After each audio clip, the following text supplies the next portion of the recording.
Rev up your engines!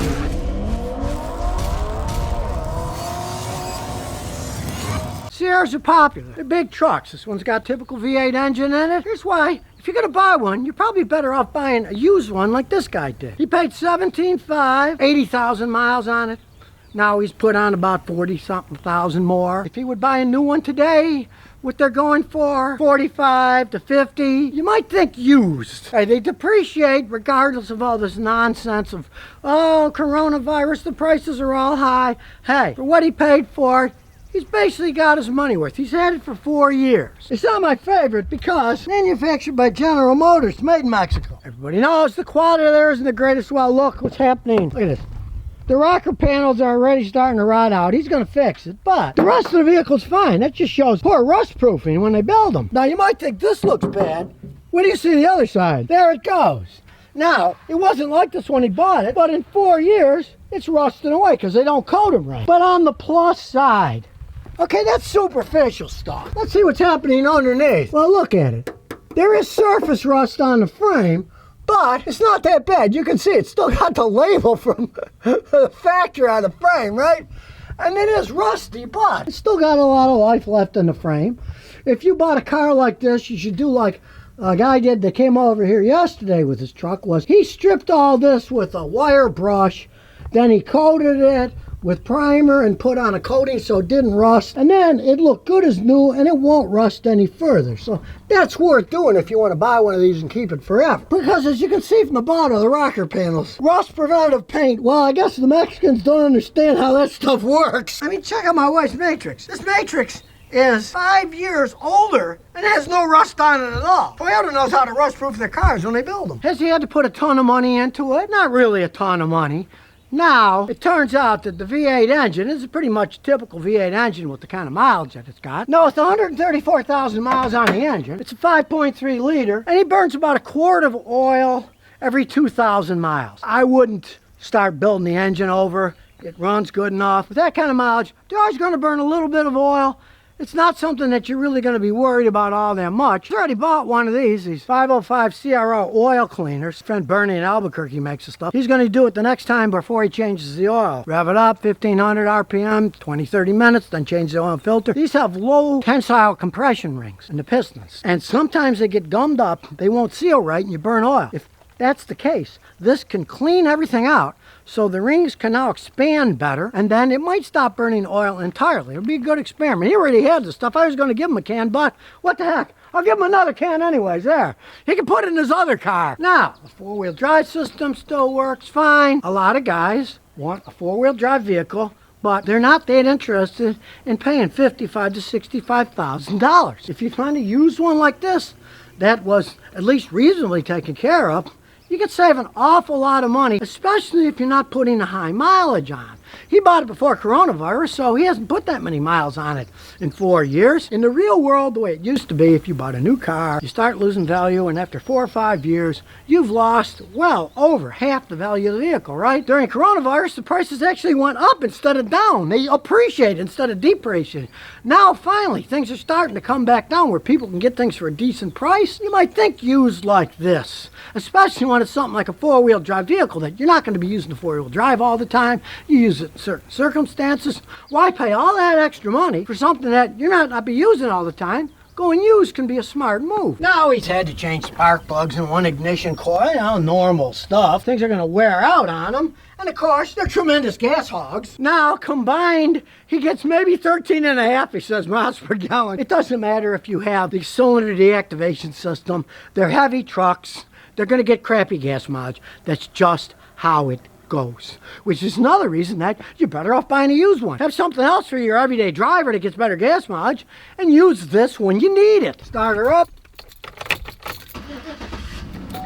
Starts right up. Plenty of room inside. Doesn't have the sliding window like the Fords, but what the heck. It'll keep you from throwing beer cans in the back while you're driving down the road. As you can see, the bed lining is still in good shape. Got a Rubbermaid action packer in there. The engine sounds great, no misfiring. So let's get out the old scan tool. So I'm gonna use the Autel Maxicom. We'll plug it in. You notice I pulled this up. Well, this is one of these disablers of that V4 V8 variable cylinder management system. And he doesn't want to have problems with switching back and forth, so he put this in to disable it. And he said it works great when it works. But sometimes it doesn't turn it off and it goes to V4, and he can feel the difference. The jury's out on this particular one. He said when it works, it's great, but it doesn't work all the time. My advice with that is, if you really want to get this disabled, take it to a mechanic like me that knows how to disable them correctly, show you what system you're using, give a choice, and have it done that way. Because a lot of these plug-in things, yeah, sometimes they work great,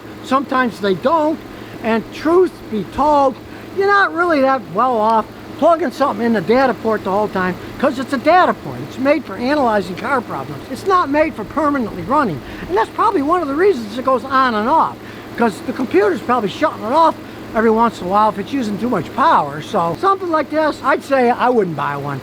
I would do it the right way and not have something plugged in under the dash, because they're not made for it. As I've always said, cylinder deactivation is a stupid idea. It's just another engineering way to try to make cars get better gas mileage. Hey, look, he's only getting 13.5 anyway, so obviously the system doesn't work very well. We'll do auto VIN, 2012, knows what it is. He's got a automatic HVAC system. Boy, he wants to know a lot of stuff here. Well, he changed the radio, so it doesn't really matter. I'll say base radio, because he hated the radio and put his own in, so. But here's a warning I'm going to give ahead of time, and heed my warning if you're smart. On some of these GMs, you change the radio, it messes with the computer communication. I've seen guys swap radios and the car wouldn't start. So be very careful what kind of radio you put in a GM. You might be surprised at the end result. Diagnosis and auto scan. And while it's scanning, we can see it's held up pretty good, really. I mean, all the gauges are still working. It's got the 4-wheel drive, 2-wheel drive, automatic, 4-wheel high, 4-wheel low. You can turn the traction control off if you want to do donuts with the thing. He added this, which was probably a good idea, because he hated the original one. So if you hate the radio, hey, there's plenty of things that'll fit in there. You need a big armrest, right? Hey, that's nice and big. It's not worn out either. Truck is dog approved. And there's the dog to prove it. A lot of stuff's good. There's only a couple of problems. So, we'll start with the body control module. See what the trouble code is? DT status current. This ignition. Lost communications with radio. Okay. This knows it's not the radio that it came with. So that code, who cares? Meaningless. It doesn't have that radio anymore. It can't communicate with something that's not there. So that code will always come up. It doesn't mean anything. So we don't care. One's the engine control module. We'll see what that one is. CO30000. Engine misfire detected. Now I did have to change the number 7 ignition coil and a spark plug. Now, he's just done it all, and I don't know if anybody's done anything to it, so here's what we're gonna do. We're gonna erase the codes, and we'll drive it relatively hard and see if any of them come back. You can hear it wasn't misfiring at all, so now we're gonna start it up, and we'll look at all the engine data. So we'll go back in here, la-di-da, we'll go to live data, and here we go. Start analyzing the stuff. Put it in drive. This airflow sensor's good. Now you can see the commanded air fuel equivalence ratio is 1, which is perfect. So it's not adding or subtracting any amount of fuel, really. The long-term fuel trim of bank 1 and 2, it's a V8, right, is 0. Okay, 0 is perfect. It's not often that I get a GM product that's got 138,000 miles on it where the fuel trim is 0. It means it's running perfectly. So you can't whine at that, can you? It was misfiring, so let's look at the misfire data. And look what it says. 0, 0, 0, 0. Well, it's not misfiring even though it had a stupid code. Well, we'll take it for a road test and see what happens. If you notice, this is a flex fuel truck, but he's never used the E85 flex fuel, 85% ethanol, 15% gasoline, for one main reason. He's already getting 13.5 miles a gallon on average. You're gonna lose 20 to 25% of that putting that in, so it would probably go down to maybe 10 miles a gallon or something. So you don't want to do it unless you have to, or you're a farmer in the Midwest and you want to support your fellow farmers making corn. Okay, well, so far, I mean, it's shifting pretty smooth. It's nice high up view, and it's 4x4, all that works. You don't mind horrible gas mileage. You want a 4x4. It's not a bad deal to pay that kind of money for one 4 years ago. And I don't feel any misfiring. We'll see what the computer says when we get back. People are everywhere as usual. He's going fast, but we can go fast too. Sounds good, shift smooth. I didn't feel any misfires. Everybody knows I'm not a GM fan, but let me tell you something. If you would have found a Toyota Tundra that had 80,000 miles on it, you wouldn't have paid what he paid. You'd have been paying more like 30,000 or more for that. So for the money that he paid, hey, he's getting his money's worth. I mean, let's face it, we don't live in a perfect world, so nothing is going to be perfect, including your machines. So if you can get one for this price that has zero fuel trim long term, that runs this good, hey, there's nothing wrong with it, especially if you're not going to be putting a lot of mileage on.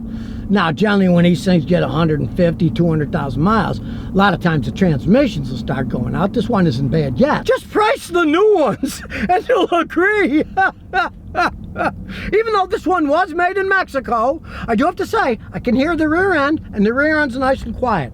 A lot of times, the rear ends are the ones made in Mexico, they didn't put them together right. Unless this rear end has been replaced, which it might have been, who knows? It's not making any horrible grinding noise that they do when they wear out. All right, we had a pleasant drive, so let's see if any codes came back. We'll rescan it. And as you can see, none of them came back. ECM, no codes, doesn't have a misfire code. You got an old car with this kind of mileage. If, let's say, it does misfire once in a while, it does burn a little bit of oil, do you really care? It's running perfectly good. If once in a while it's get a little blip, well, hey, I get little blips now when I wake up in the morning too. So if you never want to miss another one of my new car repair videos, remember to ring that bell.